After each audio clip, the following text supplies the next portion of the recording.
Bueno, en este momento vamos a explicar el signo del timbre, el cual consiste en realizar una ligera compresión a nivel de las apófisis espinosas de L4, L5 y S1, o bien lateralmente a estas. Si el signo es positivo, lo sabremos enseguida, puesto que el paciente pegará un grito o de molestia porque sufrirá un dolor intenso que se puede irradiar hacia la pierna. En este caso, el signo del timbre es positivo también, porque el dolor se irradió hacia la pierna. Entonces vamos a hacer la demostración de cómo sería este signo de la L4, L5 y más o menos la S1. Entonces el paciente mostrará un signo de dolor. Así. Bueno, vamos a seguir con el test de la SEC. Este consiste en que vamos a valorar al paciente en si existe una irritación a nivel de las raíces nerviosas lumbares. Cuando vamos a proceder con el paciente, tendremos que elevar la extremidad inferior con la rodilla totalmente extendida, de esta forma.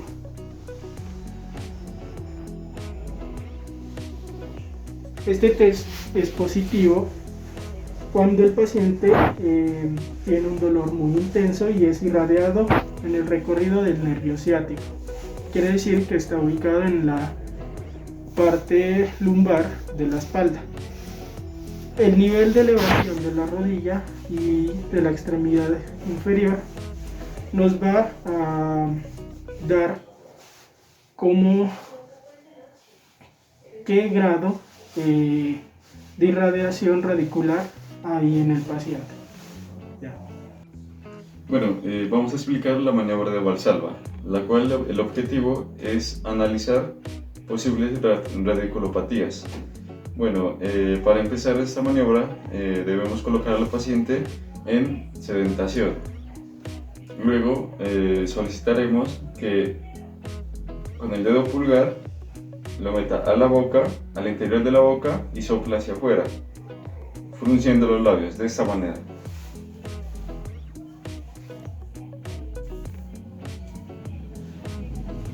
Con el aumento de la presión intratecal aparecerán síntomas que están circunscritos en los dermatomas, como la aparición o el aumento del dolor. En este proceso también el paciente presentará mareos debido a que se ve comprometido el riego del flujo sanguíneo en el cerebro. Bueno, continuaremos con la maniobra de Volkmann, la cual el objetivo de esta es identificar posibles síndromes sacroiliacos. Bueno, para realizarla, el paciente debe estar en una posición de cúbito supino y el fisioterapeuta deberá con las dos manos intentar realizar una separación forzada sobre las crestas ilíacas de la pelvis, de esta manera.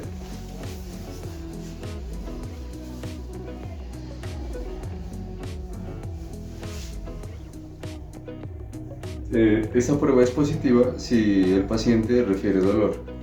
Y otra manera de comprobarlo es colocando al paciente en decúbito lateral, derecho o izquierdo. Y realizar una compresión a nivel de la espina ilíaca para forzar los ligamentos cruzados posteriores, de esta manera.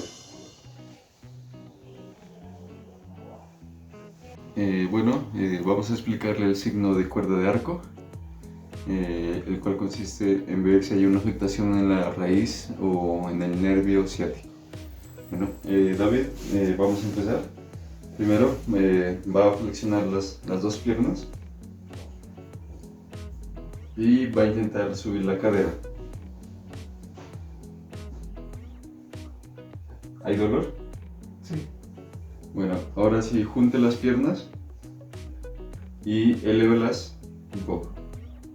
Ya. ¿Hay dolor? Bueno, ahora ya realizaremos lo que es el signo de cuerda de arco, el cual consiste en flexionar la rodilla. Vamos a flexionar la rodilla, David. Y voy a presionar la zona poplitea, ¿listo?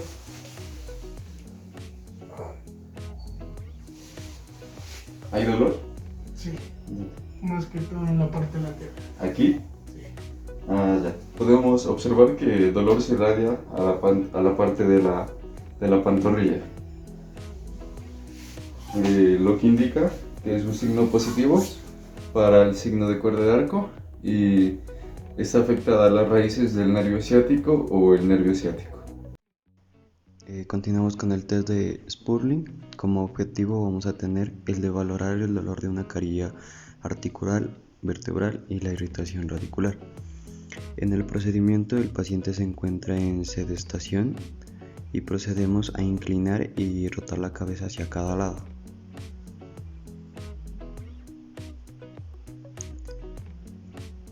Nosotros debemos colocarnos detrás del paciente y procedemos a colocar una mano encima de la cabeza de este y con la otra golpearemos sobre ella. Si el paciente tolera el golpe inicial, se procede a repetir la prueba con la columna vertebral cervical en extensión. Y como valoración sabemos que esta prueba ayuda a detectar síndromes facetarios y compresiones radiculares. Si existiese una irritación de las carillas articulares o una compresión de las raíces nerviosas, entonces la valoración resulta muy dolorosa. Continuamos con el signo de Chopper. El objetivo aquí es medir la movilidad de la columna vertebral lumbar. Colocaremos al paciente en bipedestación con las rodillas extendidas y nosotros nos ubicaremos en bipedestación posteriormente al paciente. Esta se debe localizar las apófisis espinosas de la primera vértebra sacra S1 y con 1 metro vamos a marcar 10 centímetros en dirección craneal siguiendo con la columna vertebral.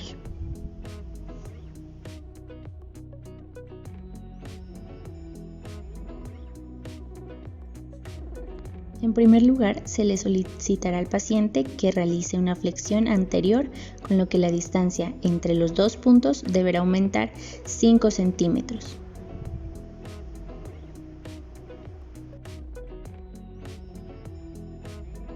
Luego, el paciente deberá realizar una flexión posterior, con lo que la distancia inicial se debe cortar entre 1 a 2 centímetros. No alcanzar los valores anteriores es indicativo de limitación de la movilidad de la columna lumbar. El hallazgo positivo puede ser debido a patologías infecciosas, inflamatorias o bien patologías de tipo degenerativo.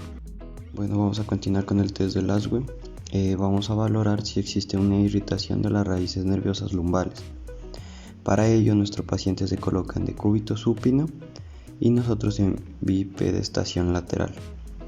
A la altura de la extremidad inferior vamos a elevar la extremidad inferior a una altura de 10 centímetros. Con la rodilla extendida esperaremos aproximadamente unos 30 segundos y luego, como valoración, solamente se considerará esta prueba positiva cuando aparece un dolor intenso. Continuamos con el signo de Bragard. Este constituye un signo indicativo de síndrome de compresión radicular.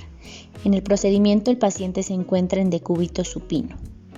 Con una mano vamos a sujetar el talón del paciente. Con la otra vamos a sujetar la rodilla por la parte de delante. La pierna hiperextendida se levanta lentamente. Cuando aparece dolor ciático, la pierna baja hasta que este ya desaparece. El signo de Bragard positivo indica compresión radicular, un dolor inespecífico en la parte posterior del muslo y su propagación a la articulación de la rodilla.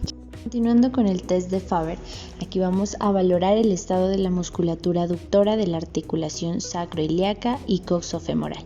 Aquí nuestro paciente se encuentra en decúbito supino y el terapeuta en bipedestación lateralmente al paciente. A la altura del muslo se debe flexionar la rodilla y llevándola al malleolo externo de esta pierna por encima de la rótula de la pierna extendida.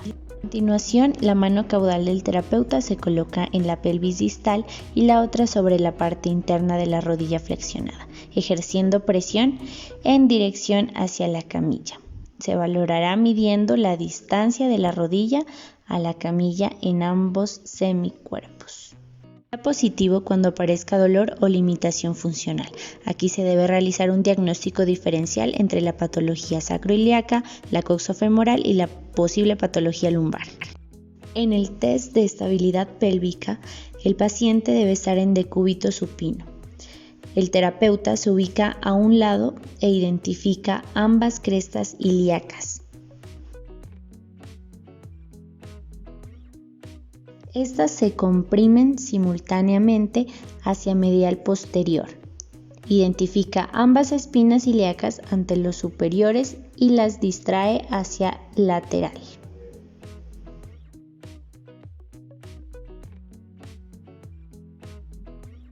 Finalmente, se comprime la sínfisis del pubis.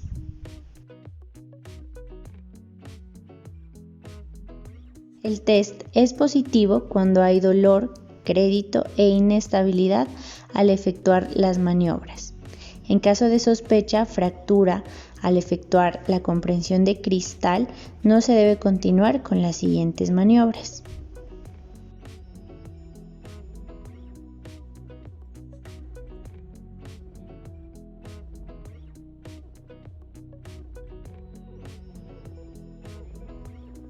Bueno, la columna cervical está conformada por 7 vértebras cervicales encargadas de soportar el peso del cráneo y dar movilidad del cuello. Este es un sistema complejo de ligamentos, tendones y músculos, ya que ayuda a soportar y estabilizar la columna cervical. El plexo cervical controla principalmente el movimiento del cuello. También controla la parte superior de los hombros y del tórax, así como algunos músculos y la piel de la cabeza. De esta forma, el plexo cervical es parte del sistema nervioso periférico, siendo el plexo ubicado en la zona más superior del cuerpo. Está formado por 4 pares de nervios espinales, es decir, los nervios cervicales se encuentran en C1, C2, C3 y C4. Las 4 raíces nerviosas se unen por delante de las apófisis transversas de las 3 primeras vértebras cervicales, formando 3 arcos, y hay autores que incluyen la parte de la C5 al plexo cervical, debido a que participa en la formación de una de las ramas motoras del nervio frénico. Asimismo, el plexo cervical posee una unión anatómica con el nervio accesorio, el nervio hipogloso y el tronco simpático. En resumen, voy a dar a conocer por los cuales están conformados, que es el nervio accesorio, nervio auricular mayor, nervio occipital menor. Tenemos el recto lateral de la cabeza como músculo, el largo de la cabeza y recto anterior de la cabeza. Tenemos el largo de la cabeza y largo del cuello. Para los músculos escalenos y elevador también de la escápula. El nervio frénico, el nervio supraclavicular en sus 3 partes. El músculo homoyoideo, el músculo esternoyoideo, y también tenemos a la asa cervical en su raíz superior e inferior. Tenemos a los nervios trigéminos del cuello y tenemos el músculo geneyoideo, el músculo tiroyoideo y comunicación para el nervio vago. Muchas gracias.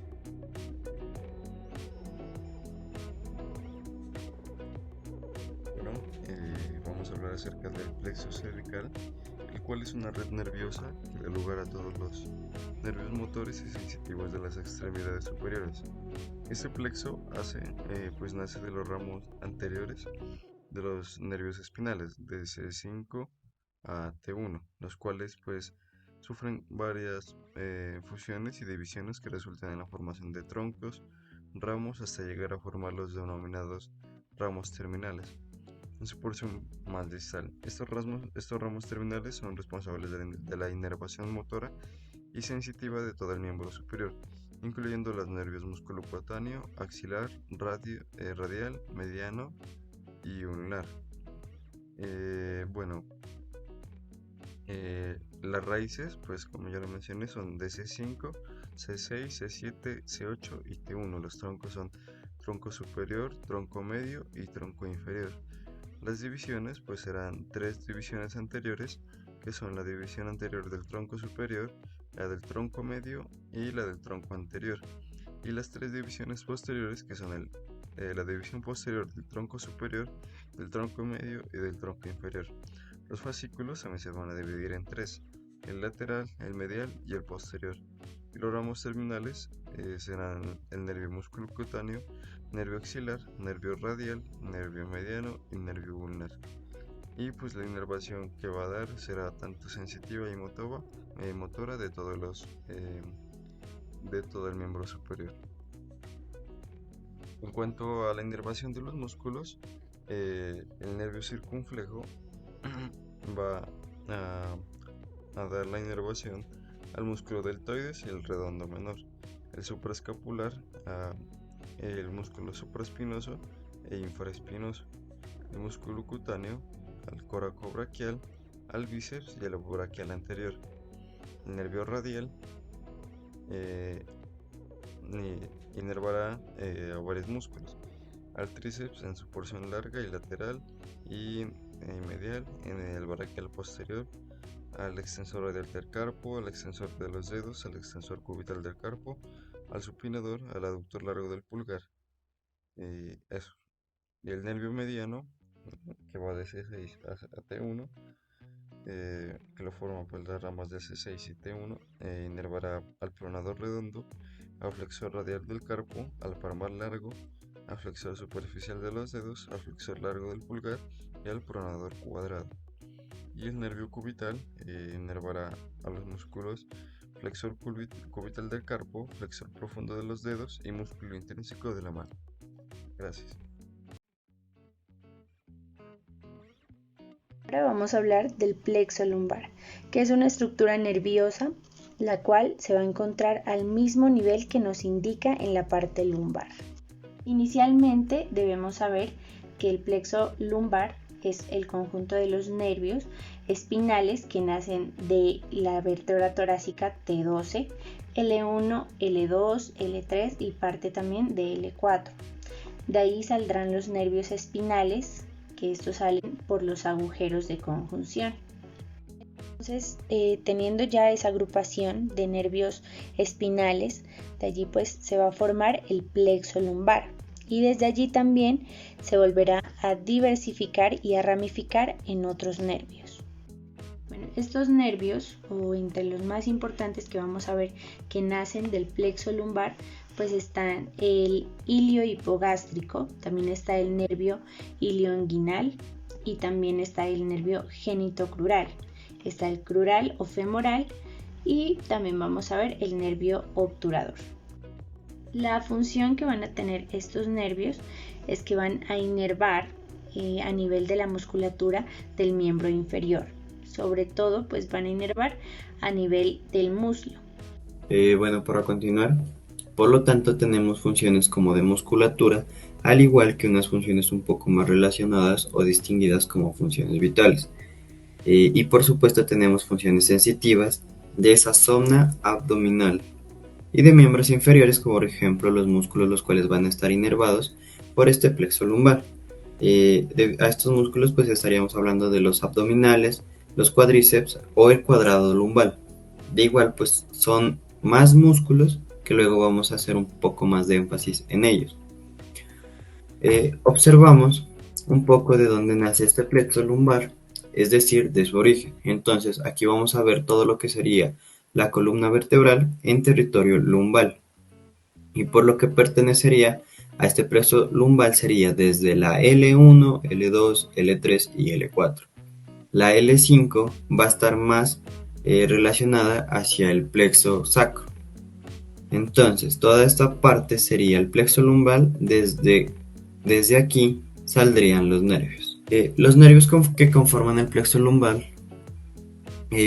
conforman las ramas nerviosas del nervio ilio hipogástrico, ilio inguinal y genitofemoral, además del nervio cunáneos,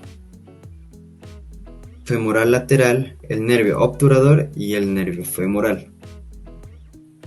El plexo lumbar, por medio de las ramas colaterales, bien sean cortas y largas, y terminales, que se encargan de la inervación sensitiva, motora y vasomotora de la zona tanto del tronco y de los miembros inferiores, como lo serían los muslos y las piernas. Para entender un poco mejor la inervación de todos estos músculos, vamos a nombrar algunos de ellos: el oblicuo interno del abdomen, el transverso del abdomen, el músculo obturador externo, el aductor largo, el aductor mayor, el gracil, el psoas ilíaco, el pectíneo, el sartorio, el cuádriceps, que iría en la parte del fémur, el cuadrado lumbar y los músculos intertransversos. Hablaremos también un poco acerca de sus ramas. Entonces, la rama anterior de la primera raíz lumbar es la más delgada del plexo. Recibe a menudo una anastomosis del duodécimo nervio intercostal y se divide posteriormente en 3 ramas. Las 2 superiores siguen la dirección del tronco principal y se denominan nervios ilio-hipogástricos e ilio-inguinal o abdominogenitales, respectivamente. A la tercera raíz es la que siempre está dispuesta en sentido descendente y se une a la segunda, la que está aquí. La rama anterior de la segunda raíz lumbar, tras recibir una anastomosis procedente de la L1, da origen a 3 ramas. Las 2 primeras forman los nervios femorocutáneo o cunáteos. También va a formar el femoral lateral y el genitofemoral. La tercera es una rama anastomótica descendiente. Esta se unirá a la L3, pero de la que a su vez se desprenderán un segmento de fibras que constituirán la raíz superior del nervio obturador. Y por último, la rama anterior de la tercera raíz lumbar da origen a su vez a 2 ramos. Uno de ellos se unirá a las fibras superiores del obturador y otro pasará de formar parte del nervio femoral o del crural. Ya en su última rama se divide en 3 ramos. El más superior adquiere una dirección ascendente y se une al nervio femoral, del nervio que constituirá el tronco principal del nervio obturador, y el inferior, que uniéndose a la rama anterior de la L5 formará parte del plexo lumbosacro.